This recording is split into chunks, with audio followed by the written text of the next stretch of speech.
हम में से ज्यादातर लोग एक फादर के अंडर बड़े होते हैं और उनसे सीखते हैं, लेकिन रिच डैड पुअर डैड के ऑथर रॉबर्ट कियोसाकी की लाइफ हमसे थोड़ी डिफरेंट है। वो अपने दो फादर्स के अंडर बड़े हुए थे। एक थे उनके खुद के फादर, जिन्हें उस बुक में अपना पुअर डैड कहते हैं, और दूसरे उनके फ्रेंड माइक के फादर, जिनके साथ वो काफी वक्त गुजारते थे। उन इस बुक में वो अपना रिच डैड कहते हैं। उनके पुअर डैड बहुत ज्यादा पढ़े लिखे थे। उन्होंने पीएचडी किया था और फिर स्कॉलरशिप पे एडवांस स्टडीज भी की, जबकि उनके रिच डैड ने कभी 8वीं क्लास भी पास नहीं की थी।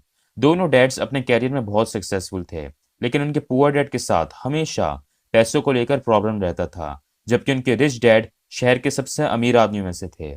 पुअर डैड ने मरने से पहले अपनी फैमिली के लिए बिल्स छोड़े, जबकि रिच डैड ने अपनी फैमिली के लिए मिलियंस ऑफ डॉलर्स छोड़े। दोनों डैड्स की सोच बहुत ही अलग थी। जैसे पुअर डैड कहते थे कि पैसों से प्यार ही सारी बुरे कामों की जड़ है, जबकि रिच डैड कहते थे कि पैसे ना होना सारे बुरे कामों की जड़ है। पुअर डैड कहते थे कि पढ़ाई करो, डिग्री लो और एक अच्छी जॉब ढूंढो, जबकि रिच डैड कहते थे कि पढ़ाई करो ताकि तुम आगे जाके एक अच्छी कंपनी बाय कर सको। पुअर डैड जॉब्स करने पर फोकस करते थे, जबकि रिच डैड सोचते थे कि वो कैसे दूसरों को जॉब्स दे सकते हैं। उनके पुअर डैड हमेशा कहते थे कि मैं कभी अमीर नहीं बन सकता, जबकि उनके रिच डैड हमेशा अपने आप को रिच बुलाते थे। इवन जब उनकी फाइनेंशियल कंडीशन बिल्कुल खराब ही क्यों ना हो, तब भी वो अपने आप को रिच ही बुलाते थे। कभी ये नहीं सोचते थे कि वो पुअर हैं या किसी से कम हैं। इसका रीजन ये है कि हम जैसा सोचते हैं हमारी जिंदगी में वैसा ही होता है। दोनों डैड्स एजुकेशन को भी बहुत मानते थे, लेकिन अलग अलग चीजें पढ़ते थे। एक डैड अच्छी जॉब्स के लिए पढ़ते थे और दूसरे डैड अमीर बनने के लिए पढ़ते थे।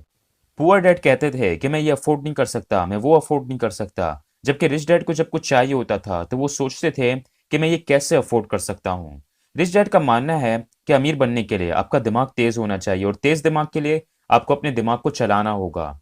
आपका दिमाग जितना चलेगा वो उतना ही तेज होता जाएगा। जब आप खुद से किसी प्रॉब्लम का सोल्यूशन निकालते हो, कुछ आइडिया सोचते हो, तो इससे आपके ब्रेन मसल्स स्ट्रांग होते हैं। ये कह देना कि मैं अफोर्ड नहीं कर सकता, वो कहते थे कि ये कहने से आपका दिमाग बंद हो जाता है और कुछ सोचेगा नहीं। दिमाग को तेज करने के लिए उसे चलाया करो। आपका दिमाग जितना चलेगा आप उतने ही अमीर बन सकोगे। रॉबर्ट उस टाइम पे बहुत ही छोटे थे और उन्हें समझ नहीं आ रहा था कि वो दोनों फादर्स में से किसकी सुने। प्रॉब्लम ये था कि रिच डैड उस वक्त रिच नहीं थे, बस उनकी सोच पुअर डैड से अलग थी। वो हर चीज पुअर डैड से डिफरेंटली करते थे, और इसी वजह से फिर वो आगे जाके इतना अमीर भी बने। हमारे जो स्कूल्स हैं वो हमें अच्छा डॉक्टर, लॉयर और बैंकर तो बनाते हैं, लेकिन स्कूल में ये नहीं सिखाया जाता कि अमीर कैसे बनते हैं। इसके बारे में बच्चों को घर में सिखाया जाता है। रिच लोग बचपन से ही अपने बच्चों को इस बारे में एजुकेशन देते हैं, जो कि ऑथर ने भी अपने रिच डैड से सीखी, और आज आप इस बुक समरी से सीखेंगे। ये भी याद रखना कि अगर पैसों से ज्यादा कोई इंपॉर्टेंट चीज है तो वो है नॉलेज। अगर आपको ये पता होगा कि आप किस तरह पैसे बना सकते हो, तो ये चीज आपके बहुत काम आएगी। पैसा आने जाने वाली चीज है, लेकिन नॉलेज आपके पास हमेशा रहेगी। तो चले शुरू करते हैं। चैप्टर 2। रॉबर्ट को बचपन से ही अमीर बनने का बहुत शौक था। वो और उनके फ्रेंड माइक एक ही स्कूल में पढ़ते थे और काफी टाइम एक साथ गुजारते थे। एक दिन ऑथर ने अपने पुअर डैड से पूछा, डैड आप अमीर क्यों नहीं हैं? तो उनके डैड ने उनसे कहा कि वो इसलिए अमीर नहीं है क्योंकि वो एक स्कूल टीचर हैं और उन्हें इसके बारे में ज्यादा नॉलेज नहीं है। फिर पुअर डैड ने रॉबर्ट और माइक से कहा कि वो दोनों माइक के फादर के पास जाएं और उनसे पैसों के बारे में सीखें। माइक ने पूछा, मेरे फादर क्यों, वो तो रिच नहीं है? तो उसमें पुअर डैड ने कहा कि उनका और माइक के फादर का एक ही बैंकर है, और बैंकर माइक के फादर की बहुत तारीफ करता है। उनका मानना है कि माइक के फादर कुछ ही टाइम में बहुत पैसे वाले होंगे। रॉबर्ट और माइक ने डिसाइड किया कि वो माइक के फादर के पास जाएंगे और उनसे सीखेंगे कि अमीर कैसे बनते हैं। माइक के फादर, जिन्हें इस बुक में ऑथर रिच डैड कहते हैं, वो काफी बिजी रहते थे। उनके कुछ वेयर हाउसेस थे, कुछ स्टोर्स थे, एक कंस्ट्रक्शन कंपनी थी और 3 रेस्टोरेंट्स थे। उन्हें इतना टाइम नहीं मिलता था, लेकिन फिर भी उन्होंने रॉबर्ट से मिलने के लिए एग्री कर लिया। जब रॉबर्ट माइक के घर गए तो उन दोनों को थोड़ा वेट करना पड़ा, और फिर जब फाइनली वो रिच डैड से मिले तो रिच डैड ने उन्हें एक ऑफर दी। ऑफर ये थी, रिच डैड ने कहा कि उन्हें क्लासरूम स्टाइल में नहीं सिखाएंगे। रॉबर्ट और माइक को उनके लिए काम करना पड़ेगा उनके स्टोर पे, और बदले में वो उन्हें 1 घंटे के 10 सेंट्स देंगे और रिच बनना सिखाएंगे। रॉबर्ट और माइक ने ऑफर एक्सेप्ट कर ली और फिर हर सैटरडे रिच डैड के स्टोर पे काम करते। वो वहां जाके सफाई वगैरह करते थे। रॉबर्ट और माइक की यही रूटीन चलती रही और काफी दिनों तक उन्होंने यही किया। 4 हफ्ते बाद रॉबर्ट इस रूटीन से थक चुके थे, क्योंकि ना तो उन्हें इस काम के बहुत अच्छे पैसे मिल रहे थे और ना ही रिच डैड उन्हें कुछ सिखा रहे थे। उन्होंने 4 हफ्तों से रिच डैड को देखा तक नहीं था। रॉबर्ट ने माइक से कहा कि वो ये काम छोड़ रहा है। ये सुन के माइक को हंसी आने लगी और ये देख के रॉबर्ट को गुस्सा आया। उन्होंने गुस्से में माइक से पूछा कि वो क्यों हंस रहा है। माइक ने कहा कि उसके फादर को शुरू से इसके बारे में पता था। रिच डैड ने माइक से कहा था कि रॉबर्ट काम छोड़ देगा और जब वो ऐसा करे तो माइक रॉबर्ट को उनके पास लेकर आए। रॉबर्ट को समझ नहीं आ रहा था कि आखिर रिच डैड ने ऐसा क्यों किया, क्यों उनसे फजूल में इतना काम करवाया और कुछ सिखाया भी नहीं। ऑथर के जो रियल पुअर डैड थे वो भी बहुत गुस्से में थे और उन्होंने रॉबर्ट से कह दिया था कि वो ये काम छोड़ दें। सैटरडे को रॉबर्ट फिर से रिच डैड से मिले और इस बार काफी गुस्से में थे। उन्होंने रिच डैड से कहा, मैंने आपके लिए काम किया, अपने बेसबॉल गेम्स मिस किए, इतनी मेहनत की और बदले में आपने मुझे कुछ भी नहीं सिखाया। आप भी बस दूसरों की तरह लालची हो। रॉबर्ट ने अपना सारा गुस्सा रिच डैड पर निकाल दिया और फिर रिच डैड ने कहा, रॉबर्ट तुम मेरे वर्कर्स की तरह बिहेव कर रहे हो। फिर रॉबर्ट ने कहा कि पैसे बढ़ाना तो अलग बात है, लेकिन रिच डैड ने उन्हें कुछ सिखाया भी नहीं। तो उसके रिप्लाई में रिच डैड ने कहा कि वो रॉबर्ट और माइक को पहले दिन से सिखा रहे हैं। इस पे रॉबर्ट ने हैरान होकर बोला, आपने हमें कब सिखाया, आपने तो हमसे बात भी नहीं की। रिच डैड ने कहा, रॉबर्ट सिखाने का मतलब सिर्फ ये नहीं होता कि आप किसी को कोई लेक्चर दो, मैंने तुम्हें लाइफ का एक एक्सपीरियंस दिया है। रॉबर्ट को समझ नहीं आ रहा था कि रिच डैड क्या बात कर रहे हैं, कौन सा एक्सपीरियंस क्या सिखाया है। रॉबर्ट ने रिच डैड से बिल्कुल क्लियरली कह दिया, मैंने स्टोर पे काम करके आखिर क्या सीखा है। आप मेरे पैसे बढ़ाएं, मुझे सिखाएं, वरना मैं ये काम छोड़ दूंगा। रिच डैड ने कहा, देखो ज्यादातर लोग यही करते हैं क्योंकि उन्हें ऐसा लगता है कि ज्यादा पैसे आने से उनकी प्रॉब्लम सॉल्व हो जाएंगी। आई एम श्योर थोड़ी कंफ्यूजन आपको भी हो रही होगी कि आखिर क्यों रिच डैड ने रॉबर्ट से स्टोर पे काम करवाया, वो आखिर रॉबर्ट को क्या सिखाना चाह रहे थे। बेसिकली यहाँ पे रिच डैड रॉबर्ट को बता रहे हैं कि ज्यादातर लोग क्यों पुअर रह जाते हैं, वो क्या गलती करते हैं। रिच और पुअर में सबसे बड़ा फर्क ये होता है कि पुअर लोग सारी जिंदगी पैसों के लिए काम करते हैं, जबकि रिच लोग पैसों के लिए काम नहीं करते, पैसा उनके लिए काम करता है। इसे और एक्सप्लेन करने के लिए मैं आपको आगे इसकी एग्जाम्पल भी दूंगा कि कैसे रॉबर्ट और माइक ने इस लेसन को अप्लाई किया। रिच डैड रॉबर्ट और माइक को बताना चाहते थे कि पुअर लोग पूरी लाइफ क्या करते हैं और इसीलिए उन्होंने उनसे स्टोर पे काम करवाया। पुअर लोग पूरी लाइफ किसी और के लिए काम करते हैं और फिर कहते हैं कि उन्हें ज्यादा सैलरी चाहिए। उन्हें ऐसा लगता है कि ज्यादा सैलरी से उनकी प्रॉब्लम सॉल्व हो जाएंगी, लेकिन ऐसा होता नहीं है और इसका रीजन मैं आपको बताता हूँ। मान लो तीन भाई हैं जिनकी नई नई शादी हुई है और वो सारे एक ही एरिया में रहते हैं। अब देखा जाए तो उनके खर्चे एक जितने होने चाहिए क्योंकि सब एक ही एरिया में रहते हैं और तीनों पे सिर्फ अपनी वाइफ्स की रिस्पॉन्सिबिलिटी है। लेकिन क्या तीनों हर महीने एक जितने पैसे खर्च करते होंगे? बिल्कुल नहीं। तीनों में से जो भाई सबसे ज्यादा कमाता होगा, चांसेस हैं कि वो भाई सबसे ज्यादा खर्च भी करता होगा, और जो सबसे कम कमाता होगा वो सबसे कम खर्चा करता होगा। सबकी जरूरत एक जितनी है लेकिन फिर भी सब खर्चा अपनी इनकम के हिसाब से करते हैं। आप ही मुझे बताओ, अगर आपकी इनकम डबल कर दी जाए तो आप अपने खर्चे नहीं बढ़ाओगे? बिल्कुल बढ़ाओगे। आप ज्यादा बड़े रेस्टोरेंट्स में जाओगे, छोटी मार्केट्स के बजाय बड़े मॉल्स में जाओगे। रिच डैड रॉबर्ट को वही समझाना चाह रहे थे कि ज्यादातर लोग इस जाल में फंस जाते हैं। सबसे पहले तो रिच डैड ने रॉबर्ट से काम करवाया ताकि उसे पता चले कि पुअर लोग सारी जिंदगी क्या करते हैं। इसके बाद जब रॉबर्ट ने अपनी पे बढ़ाने की बात की तो रिच डैड ने उसे रैट रेस के बारे में बताया। ये वही जाल है जिसके बारे में अभी मैंने आपको बताया, मतलब अपनी सैलरी के साथ अपने एक्सपेंसेस का बढ़ना। अब आप सोच रहे होंगे कि भाई ये क्या कह रहा है। जाहिर सी बात है कि अगर सैलरी बढ़ेगी तो प्रॉब्लम्स कम होंगी, हम आराम से अपने खर्चे पूरे कर सकेंगे, टाइम पे बिजली का बिल जमा करवाएंगे, स्कूल फीस देंगे। देखो इस तरह शुरू में तो आपको ऐसा लगेगा कि सैलरी बढ़ने से आपकी प्रॉब्लम्स कम हो रही हैं, लेकिन कुछ ही टाइम में आप वही प्रॉब्लम्स फिर से फेस करोगे। मैं आपको एग्जाम्पल समझाता हूँ कि ये रैट रेस क्या है और क्यों आपकी सैलरी बढ़ने से आपकी प्रॉब्लम सॉल्व नहीं होंगी। मान लो एक फैमिली है जिसमें हस्बैंड वाइफ और दो बच्चे रहते हैं। अब हस्बैंड एक नॉर्मल सी जॉब करता है, बच्चे स्कूल जाते हैं, वाइफ घर के काम करती है। हस्बैंड का एक दिन प्रमोशन होता है और सैलरी बढ़ जाती है। इसी खुशी में वो अपनी बीवी को कोई ज्वेलरी ला कर देता है और बच्चों को प्ले स्टेशन ला कर देता है। अब प्ले स्टेशन से हर महीने का इलेक्ट्रिसिटी बिल बढ़ जाता है। इसके अलावा उसकी वाइफ डिमांड करती है कि वो घर में एसी भी लगवाएं, जिसमें हस्बैंड अपनी सारी सेविंग्स खर्च कर देता है और एसी लगवा के दे देता है। इससे फिर इलेक्ट्रिसिटी का बिल और बढ़ जाता है। एक बार फिर हस्बैंड वहीं आ गया जहां वो पहले था और मुश्किल से अपने खर्चे पूरे कर रहा है। कुछ सालों बाद उसने अपनी कंपनी में और सक्सेस अचीव किया और उसकी इनकम बहुत बढ़ गई। फिर बच्चों की स्कूल खत्म हुई और उनके कॉलेज एडमिशन का टाइम आ गया। अब उसने सोचा कि उसके बच्चे किसी अच्छे कॉलेज में पढ़ें और उसने महंगे कॉलेज में एडमिशन करवा दिया। बच्चों की पॉकेट मनी भी बढ़ानी पड़ी। हम में से ज़्यादातर लोगों की लाइफ ऐसी ही है। सैलरी के साथ हमारे एक्सपेंसेस भी बढ़ते रहते हैं। इसी को रैट रेस कहते हैं। सबसे पहले आप डर की वजह से काम करते हैं। आपको डर होता है कि अगर आप काम नहीं करेंगे, ऑफिस नहीं जाएंगे, तो आपके खर्चे नहीं चल पाएंगे। एक बार आपके हाथ में इनकम आती है, फिर आपको नई नई चीज़ें दिखती हैं, जैसे नए कपड़े, बाहर का खाना, मॉल में जाना। ये लाइफ इसी तरह चलती रहती है। अब ऐसा नहीं है कि सैलरी बढ़ने से आपको बिल्कुल फ़ायदा नहीं होगा, फ़ायदा होगा। लेकिन फ़ायदा उसी वक्त होगा जब आप उस एडिशनल इनकम को सेव करें और फिर उसे सही जगह यूज़ करें। अगर उस इनकम से आप अपने खर्चे ही बढ़ा लेंगे तो आप रैट रेस का हिस्सा हैं, और रैट रेस वाले लोग कभी अमीर नहीं बन सकते, हमेशा टेंशन में ज़िंदगी गुजारेंगे। आप ये भी सोच रहे होंगे कि यार ये क्या बात हुई, अमीर लोग क्या नया घर नहीं लेते, नई गाड़ियाँ नहीं चलाते?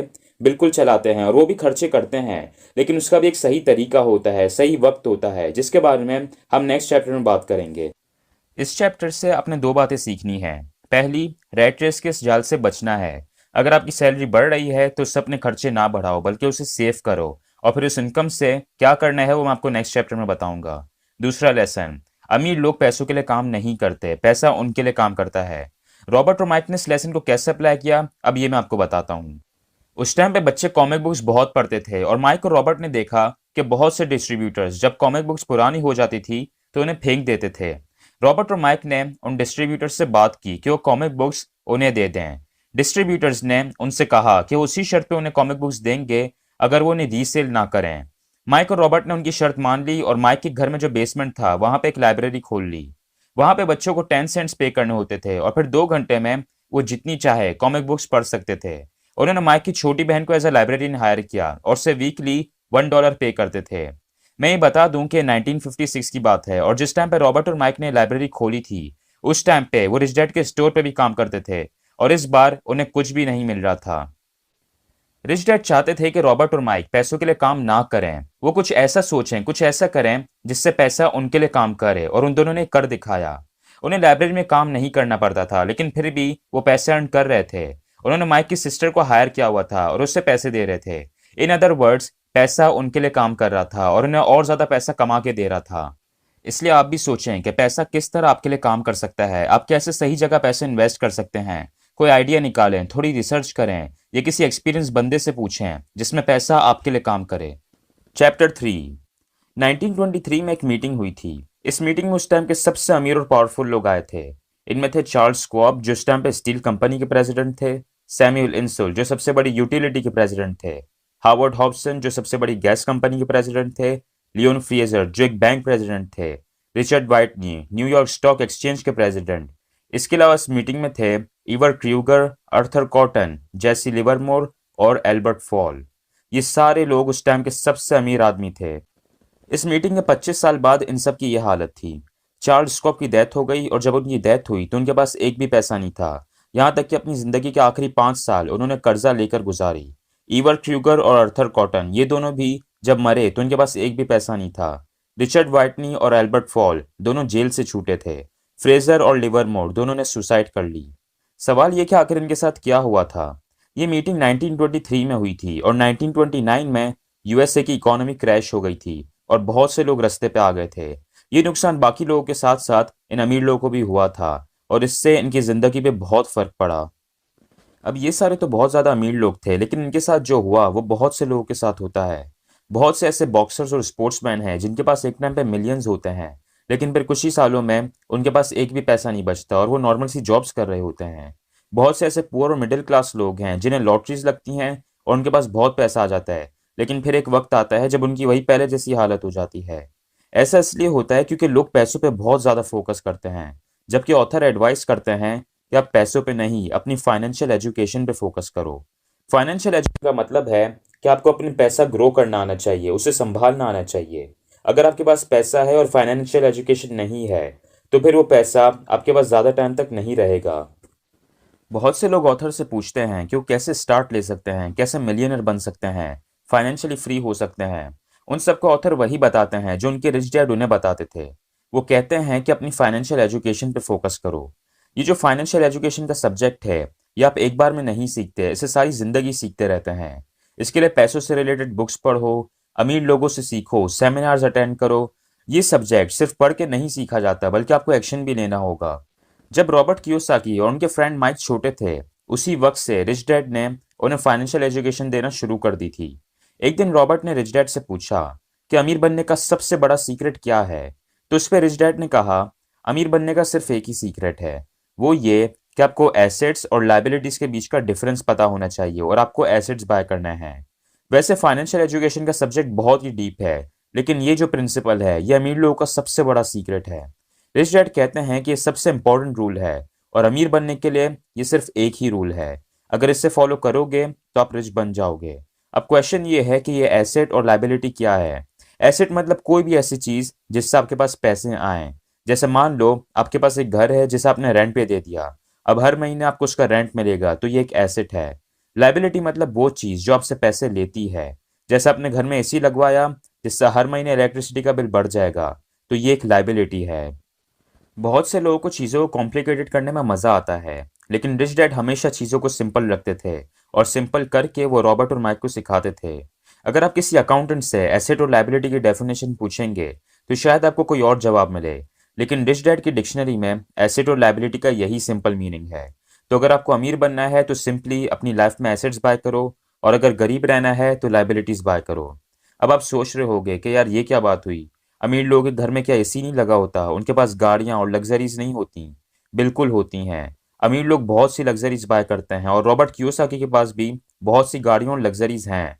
लेकिन वो कहते हैं कि अमीर लोग उसी वक्त लग्जरीज बाय करते हैं जब उनके एसेट्स में से एक्सेस इनकम आ रही हो। उनके पास इतने एसेट्स होते हैं कि उनके एक्सपेंसेस तो निकल जाते हैं, लेकिन साथ ही उनके पास और भी बहुत पैसे बच जाते हैं, और फिर उससे वो लग्जरीज बाय करते हैं। जब पुअर लोग पूरा महीना काम करके सैलरी अर्न करते हैं, तो उससे वो एक्सपेंसेस पूरे करते हैं। जब मिडिल क्लास के पास इनकम आती है, तो उससे वो एक्सपेंसेस पूरे करते हैं और लाइबिलिटीज बाय करते हैं, जिससे अगेन एक्सपेंसेस बढ़ जाते हैं। जबकि रिच लोगों के पास एसेट्स बहुत ज्यादा होते हैं। उनके एसेट कॉलम में से जो इनकम आती है, मतलब उनके रियल स्टेट से जो रेंट मिलता है, उनके स्टॉक्स, बिजनेसेस, इन सब से जो इनकम आती है, उससे वो एक्सपेंसेस पूरे करते हैं, और बची हुई इनकम से फिर से एसेट्स बाय कर लेते हैं। इससे लग्जरीज आप उसी वक्त बाय कर सकते हो जब आपका एसेट कॉलम बहुत बढ़ जाए। इसके अलावा लास्ट चैप्टर में हमने रैट रेस के बारे में बात की थी कि क्यों इनकम बढ़ने से लोग की प्रॉब्लम सॉल्व नहीं होती। वो सॉल्व इसलिए नहीं होती क्योंकि वो एडिशनल इनकम से वही लाइबिलिटीज बाय कर लेते हैं। आपके पास जब एडिशनल इनकम आए तो आपको उसे एसेट्स बाय करने हैं। एसेट की बेसिक डेफिनेशन मैंने आपको बता दी है। अब एसेट्स कौन से बाय करने हैं या आप पर डिपेंड करता है। जैसे ऑथर मोस्टली रियल स्टेट और स्टॉक्स बाय करते हैं। आप एसेट्स पे थोड़ी रिसर्च करो और अपने एसेट कॉलम को बिल्ड करना शुरू करो। जरूरी नहीं है कि एसेट्स में आप घर ही खरीदो। मोस्टली लोगों के लिए वो करना भी इम्पॉसिबल होगा। एसेट्स के लिए बहुत से ऑप्शंस हैं, आपको थोड़ा सर्च करना होगा, कुछ सोचना होगा। जैसे रॉबर्ट और माइक ने एक लाइब्रेरी खोली थी, वो भी एक एसेट था। उससे उनके पास इनकम आ रही थी, और वो भी बिना काम करे। बहुत से लोग सोचते हैं कि जॉब भी एक एसेट है, लेकिन जॉब कोई एसेट नहीं है। एसेट ऐसा होना चाहिए जहां आपके पास बिना काम करे इनकम आए। ऑथर ये भी कहते हैं कि एसेट्स ऐसे बाय करो जो आपको पसंद हो, जिनमें आपका इंटरेस्ट हो। ऐसे एसेट्स को आप सही से मैनेज कर पाओगे। इस चैप्टर में हमने दो इंपॉर्टेंट बातें सीखी हैं। पहली, अमीर बनने के लिए सबसे इंपॉर्टेंट है फाइनेंशियल एजुकेशन। ये टॉपिक आपको स्कूल में नहीं सिखाते, आपको खुद से इसे सीखना होगा, और ये तो सिर्फ एक ही बुक है। ये सब्जेक्ट लोग अपनी पूरी जिंदगी सीखते हैं, इसलिए फाइनेंशियल एजुकेशन पे ध्यान दो। दूसरा लेसन, अमीर बनने के लिए एसेट्स खरीदो, और लग्जरीज उसी वक्त खरीदना जब आपके एसेट्स बहुत बढ़ जाएं। चैप्टर 4। मैकडोनल्ड्स तो आप सबने देखा होगा, हर कंट्री में उसकी ब्रांचेस हैं। 1974 में रे क्रूक, जो कि मैकडोनल्ड्स के ओनर हैं, उन्हें एक यूनिवर्सिटी में पब्लिक स्पीकिंग के लिए बुलाया था, और वहां सारे एमबीए के स्टूडेंट्स बैठे थे। पब्लिक स्पीकिंग खत्म होने के बाद स्टूडेंट्स ने रे को ऐसे ही ड्रिंक के लिए इनवाइट किया, तो फिर वो सारे वहां गए और काफी देर तक बैठे। बातों बातों में रे ने स्टूडेंट से पूछा, क्या मुझे कोई बता सकता है कि मेरा क्या बिजनेस है?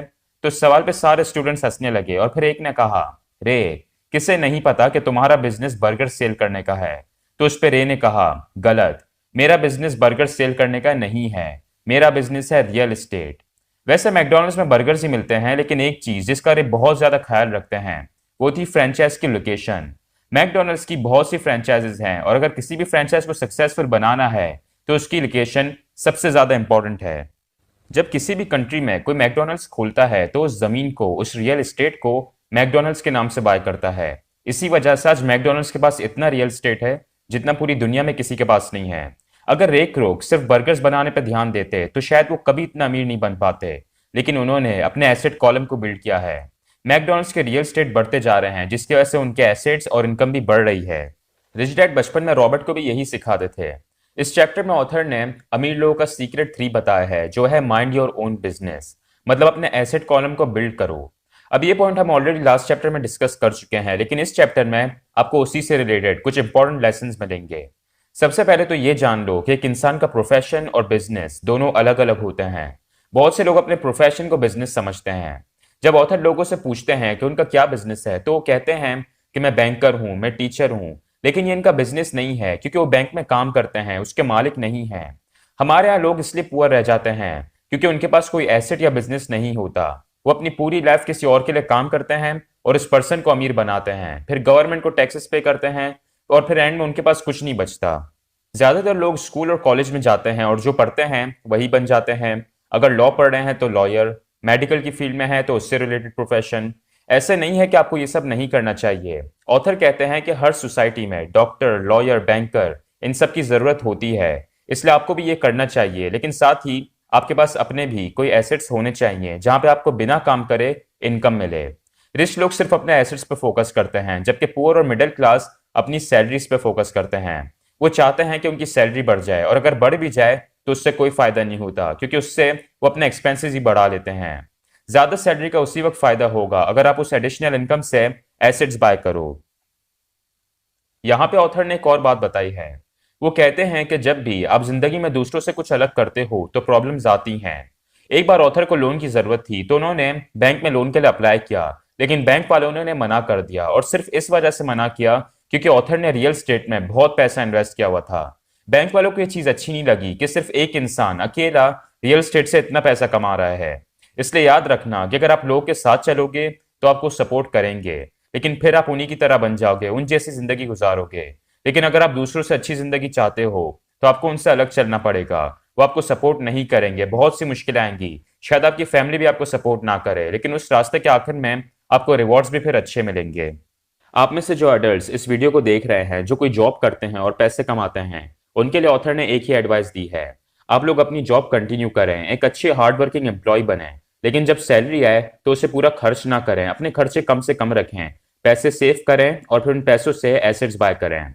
इसके अलावा अगर आपके कोई बच्चे हैं तो उन्हें भी इस चीज के बारे में सिखाइए, उन्हें एसेट्स और लायबिलिटीज के बारे में बताएं। इस बुक में आपने जो सीखा है उनके साथ शेयर करें। जो लोग अभी स्टडी कर रहे हैं वो अपनी स्टडीज कंटिन्यू करें, किसी अच्छे प्रोफेशन में जाएं, और जब उनकी जॉब हो जाए तो ज्यादा से ज्यादा सेविंग करें, अपने खर्चे कम करें और फिर उस सेविंग से एसेट्स बाय करें। आप इस चीज को जितना जल्दी समझेंगे और अप्लाई करेंगे, आप उतना ही जल्दी रिच बनेंगे। अगर एसेट्स की बात करें तो वो कुछ भी हो सकते हैं जिसमें आपको बिना टाइम दिए पैसे मिलें। जैसे कोई बिजनेस हो सकता है जहां आपको हर वक्त काम करने की नीड ना हो और इनकम मिलती रहे। इसकी एग्जांपल है वो लाइब्रेरी जो माइक और रॉबर्ट ने खोली थी। इसके अलावा आप रियल एस्टेट में इन्वेस्ट कर सकते हैं। बहुत से लोगों को लगता है कि रियल एस्टेट इन्वेस्टिंग के लिए बहुत पैसा चाहिए, लेकिन ये सच नहीं है। रियल एस्टेट में इन्वेस्ट करने के भी कुछ तरीके होते हैं। ये बुक रियल एस्टेट के बारे में नहीं है, लेकिन आपको रियल एस्टेट में बहुत सारी बुक्स मिल जाएंगी। रॉबर्ट कियोसाकी ने भी रियल एस्टेट पे बुक्स लिखी हैं, आप वो भी पढ़ सकते हैं। इसके अलावा आप स्टॉक्स में इन्वेस्ट कर सकते हैं, म्यूचुअल फंड्स में इन्वेस्ट कर सकते हैं, कोई भी एसेट बाय कर सकते हैं। रॉबर्ट कियोसाकी रियल एस्टेट और स्टॉक्स में इन्वेस्ट करते हैं क्योंकि उन्हें उसमें इन्वेस्टमेंट पसंद है। रिच डैड हमेशा रॉबर्ट को एडवाइस करते थे कि एसेट्स ऐसे बाय करने चाहिए जो आपको पसंद हो, जिनमें आपका इंटरेस्ट हो। ऑथर ने जब ग्रेजुएशन कंप्लीट कर लिया तो उसके बाद उन्होंने काफी बड़ी कंपनीज में काम किया, कई सालों तक जॉब्स की, लेकिन साथ ही वो अपने एसेट कॉलम भी बिल्ड करते थे। वो अपनी जॉब के साथ साथ रियल एस्टेट्स और स्टॉक्स में भी डील करते थे, उनके बारे में सीखते थे। रिच और पुअर में एक बड़ा डिफरेंस ये है कि पुअर लग्जरीज पहले बाय करते हैं जबकि रिच लग्जरीज एंड में बाय करते हैं। पुअर अपनी सैलरी से लग्जरीज बाय करते हैं जबकि रिच अपने एसेट से आई हुई इनकम से लग्जरीज बाय करते हैं। वो अपने खून पसीने की कमाई से ये सब नहीं खरीदते, बल्कि अपने दिमाग चलाते हैं और उससे ये सब खरीदते हैं। रॉबर्ट कियोसाकी की जो वाइफ हैं वो भी रियल एस्टेट में इन्वेस्ट करती हैं। ऑथर अपनी बुक में बताते हैं कि उनकी वाइफ ने मर्सिडीज बाय करने के लिए 4 साल वेट किया और फिर वो कार खरीदी। उस कार के लिए जितने भी पैसे लगे सब एसेट्स में से आए, उसके लिए उन्होंने काम नहीं किया। इसलिए आप भी थोड़ा पेशेंस रखें और लग्जरीज अपने एसेट्स की इनकम से